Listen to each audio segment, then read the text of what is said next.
Hi guys, and welcome back to the channel. This is part 3 of the RELIANT Kitten Jobs work thing, whatever you want to call it. In today's episode, what we'll be focusing on is changing of the leaf springs for a RELIANT kitten. Before we start, I'd just like to take this opportunity to say thanks to everybody for subscribing to the channel so far. If you're not yet subscribed, please consider subscribing to the channel. It helps myself and the channel out a great deal. Also, it helps out all the other RELIANT enthusiasts to help them with their future projects and whatnot. So, massive thank you to you guys. So, let's get down to the video. So, in this video, we are going to be focused on changing the leaf springs on a RELIANT kitten. Now, we have already done this in a previous episode, which was more of a how to double up your leaf springs to make them a bit more stiffer, to make them stronger. Whereas this video will be dedicated to changing the leaf springs themselves. Pretty much just the exact same as the other video, however, we will show how to pop these off and install these correctly and which way around, etc. We have already done leaf springs on this car not that long ago, but what we didn't realise was the leaf springs we had were for a robin. What we will be doing with these is taking the robin leaf springs off and replacing them with these, which are the correct ones. Now you can already see with these how nicely bowed they are. These are brand new, so there's going to be a lot of strength in these. And you will also probably notice, show to the camera, these come from factory as a 4-leaf spring, so these are going to be a lot stronger. Of course, it makes more sense with the car being heavier than the 3-wheelers. So we shall put these on, and you'll probably even notice that the actual bow to them is slightly different as well compared to the normal 3-wheeler ones. So these have quite a different angle to them. So without further ado, let's get started on the car and get these leaf springs changed. So the first thing we're going to do is get the car jacked up on the back end, so it gives us plenty of room underneath to get access to all the bolts and stuff that we require. Now for this I'm just going to use a scissor jack on a bit of wood because it gives me that little extra bit of height. Obviously once we jack the car up, we're going to get some axle stands underneath just to make sure that it isn't going to go anywhere and it is nice and sturdy. Make sure that you know where the jack points are. Now on this you usually cut the bottom of the chassis, not the shell, because you'll go straight through. I'll pop a picture up for you now, but it's pretty much self-explanatory.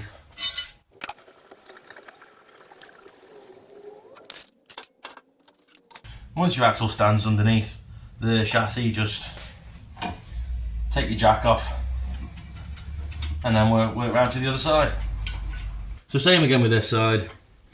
Jack her up to the chassis, lift her up, axle stand underneath, and then your back end's up nice in the air.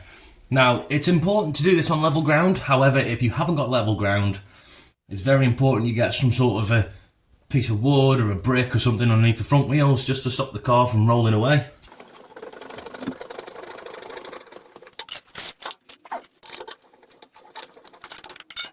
So the first job, obviously, you're going to want to pop the wheels off.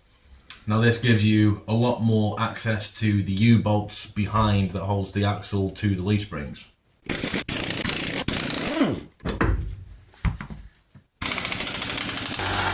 Now because we are only changing the leaf springs, we should be able to get away with this without taking anything off the axle and without removing the axle from the car. The plan is, all we need to do is unbolt the axle, drop the axle down a little bit, not too far though, because you might risk pulling the handbrake cables or the brake line, and we don't want to do that. So we should be able to just drop the axle down, pop the leaf springs off, new ones on, and back up. Now the first job you're going to want to do will be to take the dampers off, or the shocks. You have a top bolt and a bottom bolt. So we're going to take the bottom one off, and then take the top one off, and we should be able to move them. And we shouldn't need to really take them off the car, but if we have to then we will, but it's easy enough to take them on and off. Okay, well you saw how easy that came off. Didn't have to touch the top one whatsoever, which is nice. So we'll just leave that like that, hanging from the chassis up there, and we'll just crack on with the next side. Now when you do this, the leaf springs are the only thing that's holding the axle up. So when it comes to taking these U-bolts off, always make sure that you've got some sort of a jack or scissor jack or something like that underneath the axle. Now I will show you how to do this and how easy it is when you have them.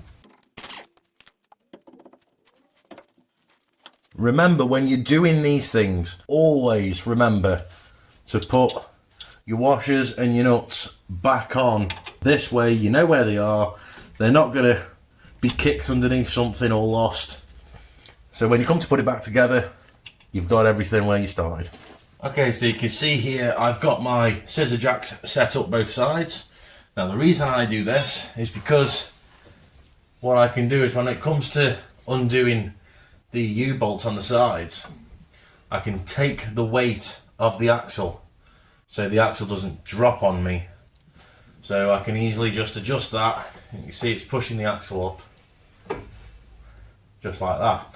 However, I don't need to push them all the way up because then it's going to make it awkward.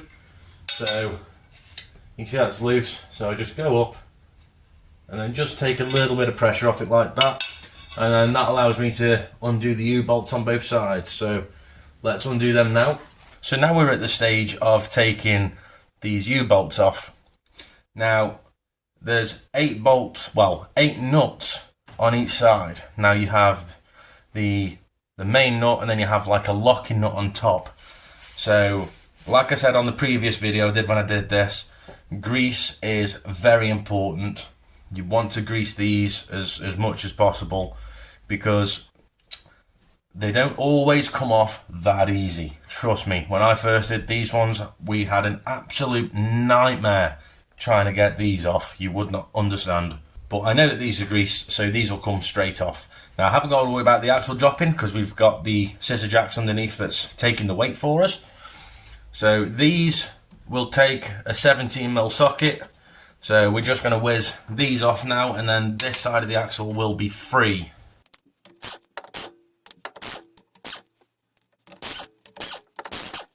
If we didn't have the scissor jack there, this whole side of the axle would just drop down and it possibly could damage something else. Now with the Kitten, it's not like the Robins or the Rialtos. They don't have the anti-roll bar on the back of them. So this is just the top mount plate. So we just pop that off, and then the U-bolts will just slot out. Now with the locking nuts and the main nuts, there's your difference. The locking nuts are thinner and the main nuts are thicker. So you don't want to get them mixed around. So now you know, take notes of them and put them to one side. So these are your U-bolts. Obviously I've took them off and they just pull out as easy as that. Just like that. So that means this side, this axle is completely free. So when we do the other side, then we can lower the axle down gently with the scissor jacks. So let's go do the other side.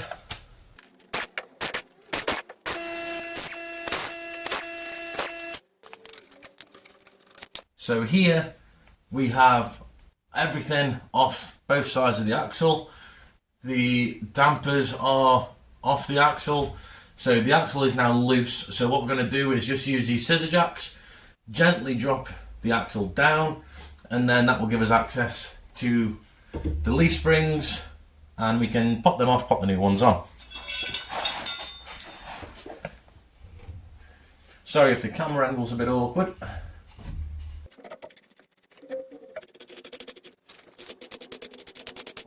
Okay, so you can see how easy that was just to lower down, and it's come straight off the leaf springs both sides. It's a really nice job actually. It's very rare that they all come loose this easy, but again, remember I said that I'd already done these, so everything's already greased up and lubricated, so that's why it's coming off so damn easy. I will tell you now, they do not come off this easy. Not always. So now it's time to loosen the bolts for the leaf springs, remove the leaf springs, and then bolt the new ones on. Now on your leaf springs, what you'll have is at the back, you will have that there that's called the shackle. Now you've got a bolt that goes through the top, which is what makes the shackle pivot. And then at the base of the shackle, this is where the rear of your leaf spring will go on. Now this is usually the small side of the leaf spring. Usually I have a fat side at the front and the small side at the back. So this is what bolts onto the shackle, and then obviously right down the front, down here, you've got the bigger part of the leaf spring and which bolts through the chassis. Now this is the main point where your suspension actually works. This is where it moves and flexes. So what we're going to want to do is just loosen all these bolts, all three. So 1, 2, and then of course the one right at the very front.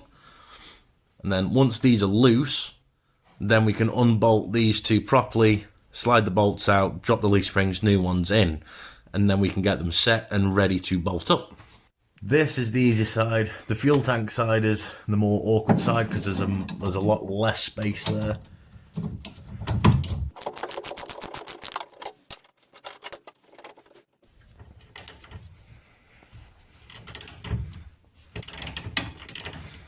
So you can see how that flexed then. That's why we need to undo the shackle as well as all the leaf spring bolts. So we're not setting the suspension at an awkward angle already from the start. So that is nice and loose. Obviously we will be taking this out. So these will be a 19mm spanner socket. These two, the front ones sometimes are different, but these ones are 19s typically. But you can see how the suspension works there. Now they're loose and I can move them. You can see how the suspension works on these things. But that's nice and loose, so we're going to keep that there, undo the front, and then we can take the leaf springs off. This one is a little awkward to get to, but it is doable. Now these are, well, I'm using a 17mm spanner and socket.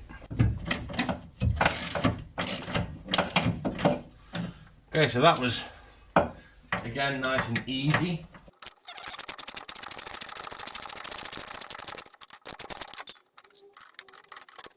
Now remember, all these bolts on here are not captive, so they will come out. So if you have a seized one and you think that it's welded in the chassis, then no, they should be removable. If someone has welded them to your chassis, then unfortunately I feel sorry for you. So first you remove the big washer. It's important that you use these, again, do not lose these. And then you simply push the bolt out and the leaf spring drops. And we do that on the back, and then the leaf spring then is removed. So same with this side. You just continue to take this bolt out, nice and simple. And then your leaf spring is now off completely. So now you've undone them, the leaf spring comes out altogether. And then what you're left with is plenty of access for anything else if you've got to do anything else in this area. So it's that easy just to pull them off, and then to put them back on, it's the exact same process. But so that is as easy as it is, just to take the leaf springs off. Obviously we've got to put them back on yet, so we'll show you the technique to put them back on and then reinstall them. But I've just got to do the same thing for the other side now, pop that one off, and then we're in the same position, and then we can go ahead and bolt the new ones back on. Now there you can see the difference between the ones that came off to the ones that are going on. Now these are Robin leaf springs, the 3-wheelers, and this is the Kitten leaf spring, obviously the 4-wheeler. So you can see the huge differences between them and the different angles of which they are. Now if we put them eye to eye, we should see really how far off they are. So now we've put the bolt through the front of the eyes and we've got them stood up next to each other. Now if we come out, we can see that there's a total length difference, and you can see where the axle pin is in the middle there. They are slightly different. Now obviously if we come down, you also notice there is a height difference as well. Quite a lot in fact. So there are a lot of difference between kittens and the Robins, Rialtos, or three-wheelers. Even though they still fit, they are still slightly different, so take that in mind. Right, so now we have the new leaf springs mounted in place. I've still got to put them on the back yet, so as you can see they're not attached.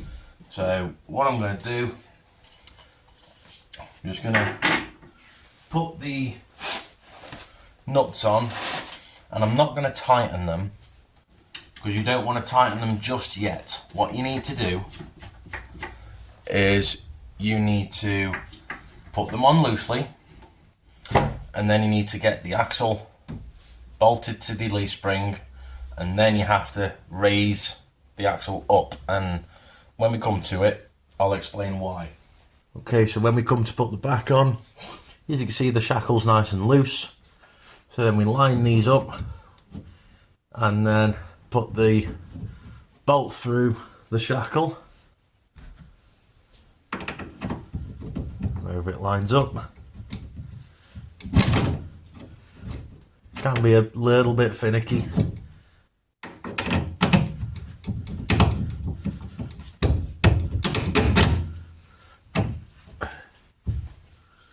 Just need to give it a gentle tap.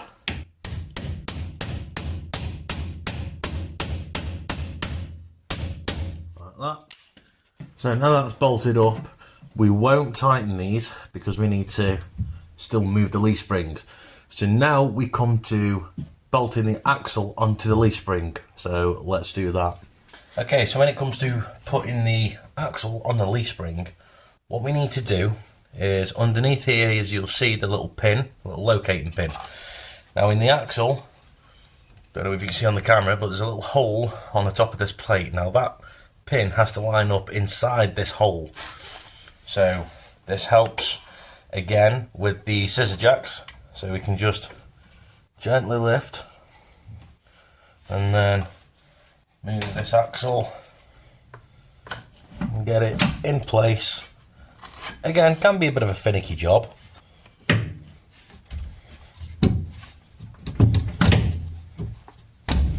There we go. Now that is sitting in place. Now there's a little bit of wiggle on the axle still. So we're just going to lift the axle a little bit more, put some pressure on the leaf springs, like that. Now that's sitting nice, and as you can see, that axle will not move from that position. So now it comes to putting in the U-bolts and the top plate. So first we install the U-bolts. Now you'll see these little kind of channels here where the U-bolts will sit. It's very important that you don't put them off to one side or in the middle like that. I mean, they shouldn't really fit that way anyway, but where you want to be is on the inside of that lip, and then that just stops the U-bolts from being able to fall out of position. It locks them in position quite nicely. So we'll pop one up and then put the plate on top, and again remember the plate needs to sit inside. Now if I just pick the camera up, you can see here that the little nut inside there isn't quite sitting inside of this plate, meaning the plate can move over the top. Now this has been slightly bent by the pressure of these bolts, so what we're going to do is going to take that back out, and you can see how this plate is slightly bent. So we're just going to hammer this down, flatten it out and put it back over the top, and then we can bolt it down. Nothing a bit of brute force won't handle. Okay, so now we have our plate straightened out a bit more. So now we're going to pop that on again, and straight away, I don't think the camera can see it, but straight away you can see that the nut sits inside there nicely and it's not sliding over the top of the nut. So that's where we want that. So now we can go ahead and just pop these U-bolts in place, which is fairly straightforward, fairly easy. Just pop them in, make sure that they are lining up on the bottom and they're sitting within that little groove. And remember to put the big nuts on first, the thicker ones. Now we don't need to tighten these as we go. These are just for holding them in place for now. Just take any slack off them, just in case it does decide to slip out the groove and you don't notice. And it's also extremely important that you always check where the U-bolt is going to, because the last thing you want to do is trap it between a brake line or anything similar like that, because then if you don't realise, you start pulling it through and tightening it, then you ruined your brake lines, etc, etc, and that causes, well, a bit of a big job. So again, we make sure that they're sitting nicely inside the grooves,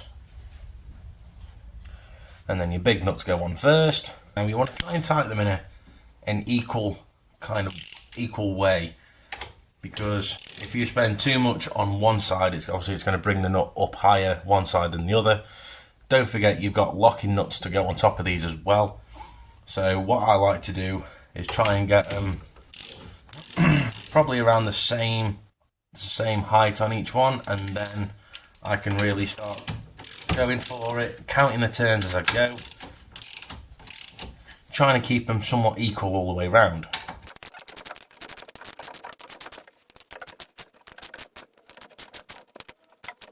So what we'll do now is, because we need to lift the axle, so we need to get the height right for the dampers. So that's what I was on about earlier, about the awkwardness. So I will show you how I do that now. So this is what I mean about you have to lift the axle up before you bolt these in properly, because if I pull the shocker right down, you can see how much space we have before we can tighten this down. Now if we tightened all the bolts for the leaf springs will be locked in this position, so you'll struggle to be able to get the axle up high enough to put the shockers back in. Now the reason this is important, because if you lock the leaf springs down as they are, you're compressing the bushings as you lift the axle. So when you come to, if you're lucky enough to put this on when all this is compressed, then the suspension is going to be trying to push the axle away further than these go. So as you're driving along, it's going to feel bouncy, and it's also going to feel like there's a lot of knocking because these are being pulled all the way down. And what happens from there is you'll start damaging your shocks because you're pulling them to the max position all the time. So this is important. So I'll show you how to do this correctly. So what we're going to start with is take the weight of the axle on both sides. Now we use the scissor jacks to heighten the axle. Now I can feel the tension on them, so I might need the rod. So what we do is we just gently raise the suspension. So I'm going to do this on both sides.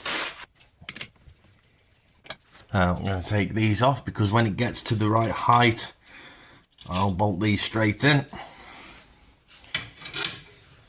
They're still going. Now if your leaf springs are too stiff and too tough for this, this is another reason why it's important not to bolt these down properly before doing this, because as you lift the axle, you will actually push the car off the jack stands. So it's important to do it this way and then Once you've got this on, then bolt your leaf springs up. So we'll continue lifting that. I can feel it's starting to try and lift the car a little bit, but we haven't got far to go. Move that out of the way.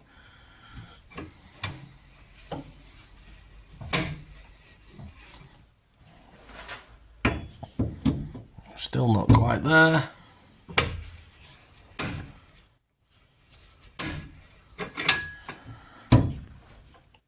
Not quite.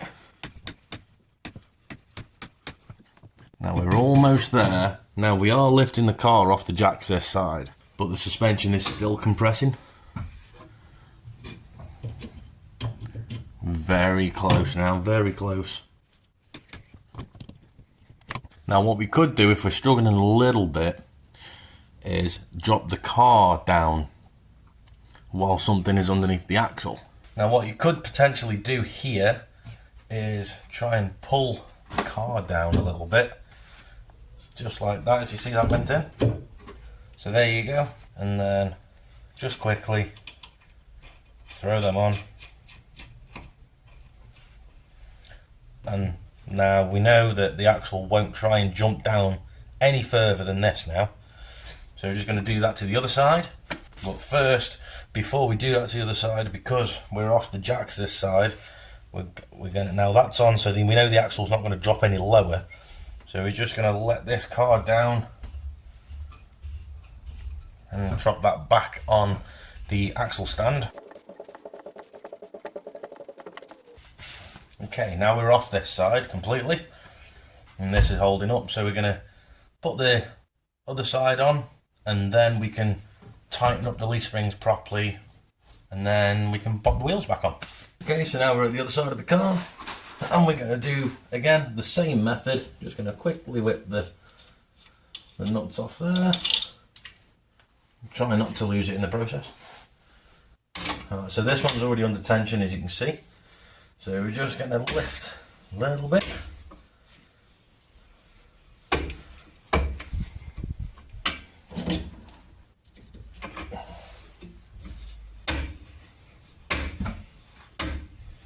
Lifting off the car. There we go, and that's straight in. Now the axle's hanging back up. So all we've got to do now is just tighten all the bolts, and the axle's good to go. You've now changed leaf springs on your Reliant.